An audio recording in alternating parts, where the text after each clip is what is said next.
So students, these are the assertion reason questions. In these questions, you will be having an assertion. Assertion means एक statement which can be correct, which cannot be correct. और उसी statement का एक reason दिया हुआ होगा. So there is a assertion and then a reason. Fine. So इसके अब ये 4 options है जो आपको ऊपर दिखाई दे रहे हैं.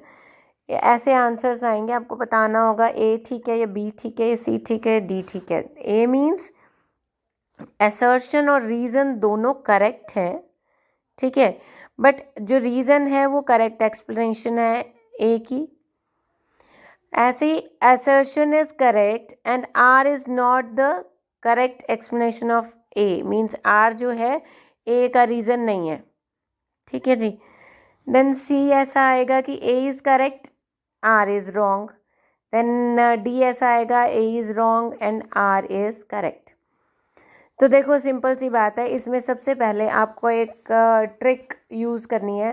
दोनों क्वेश्चंस को पढ़ना है, दोनों स्टेटमेंट्स को आपको पढ़ना है. मीन्स जो असर्शन दे रखी है उसको भी रीड आउट करो और जो रीज़न दे रखा है उसको भी रीड आउट करो. फिर आपको देखना है क्या ये दोनों स्टेटमेंट्स ट्रू हैं.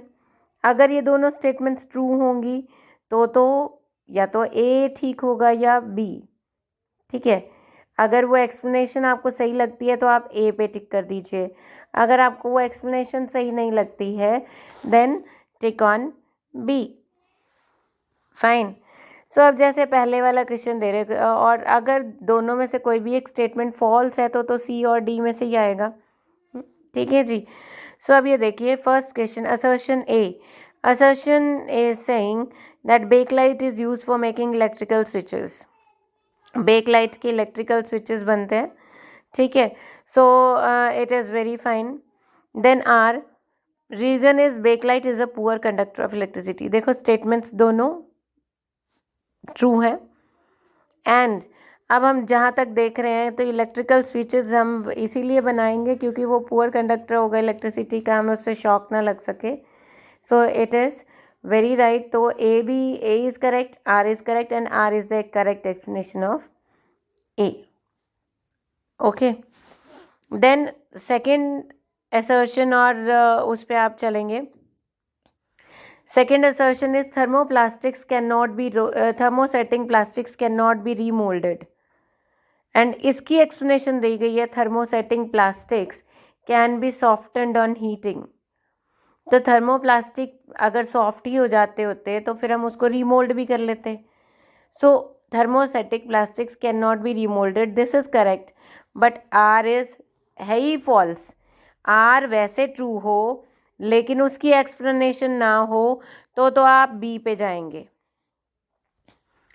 आर अगर वैसे ट्रू है बट ए की एक्सप्लेनेशन नहीं है then this will be right, ठीक है. अब जैसे ये आपने ये वाला फर्स्ट क्वेश्चन देखा और इस क्वेश्चन में आपने देखा that this is the correct explanation of ए.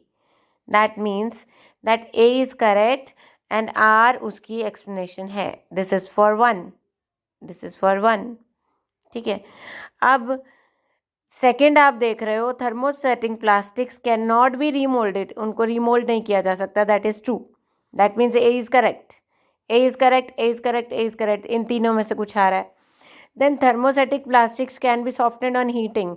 अब ये करेक्ट तो तब होगी ना, करेक्ट या नॉन करेक्ट तो तब होएगी जब ये ट्रू होगी. थर्मोसेटिंग प्लास्टिक्स को हम सॉफ्ट ही नहीं कर सकते हीटिंग में, that means it is false. That's why for 2 A is correct and R is wrong. That means C will be there. Is it clear? अब देखिए थर्ड पे आइए. Synthetic fibres are more popular than natural fibres. Synthetic fibres natural fibre से ज़्यादा popular हो रहे हैं. Reason दे रखा है synthetic fibres are more durable and less expensive. So again it is getting more popular than natural fiber. It is very right, and they are more durable and less expensive. This is also very right, and it is the reason of this कि durable और less expensive होने की वजह से ही ये they are getting popular. Fine. So synthetic fibres are more popular than natural fibres. Then और इसका भी क्या आएगा, ए आएगा. Means this A is correct and R is the correct explanation of A. A is correct, A भी correct है और R उसकी correct explanation है. Fine. Then I am on 4th.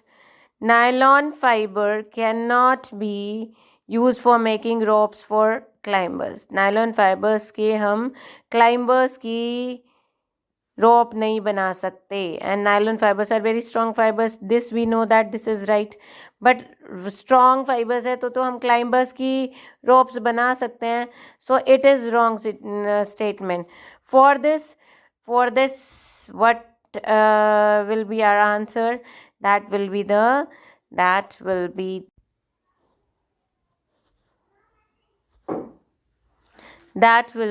this one. A is wrong and R is correct. A wrong है because वो बिल्कुल ही wrong statement है कि नायलॉन को हम क्लाइंबर्स के लिए रोप्स बनाने में यूज़ कर ही नहीं सकते जबकि बनती ही नायलॉन की है. सो आर तो करेक्ट है that they are strong. Fine. So now see fifth one.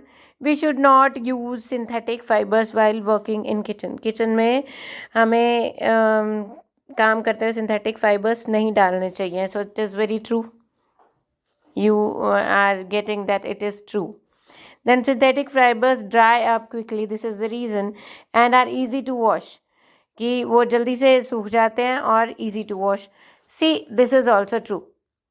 दोनों ट्रू है कि ये सूख भी जाती है, easy to wash भी है. Then हमें इस किचन में भी नहीं पहनना चाहिए. But the problem is जो रीज़न है वो ऊपर वाली स्टेटमेंट से लिंक्ड नहीं है. हमें सिंथेटिक फाइबर किचन में नहीं डालने चाहिए because their melting point is very low and they forms the sticky beads which can harm our skin. ये बात ऐसा कुछ होता तो समझ में आती थी. But they dry up quickly and they are easy to wash. ये तो उसके एडवांटेजेस हो गए. So it is not.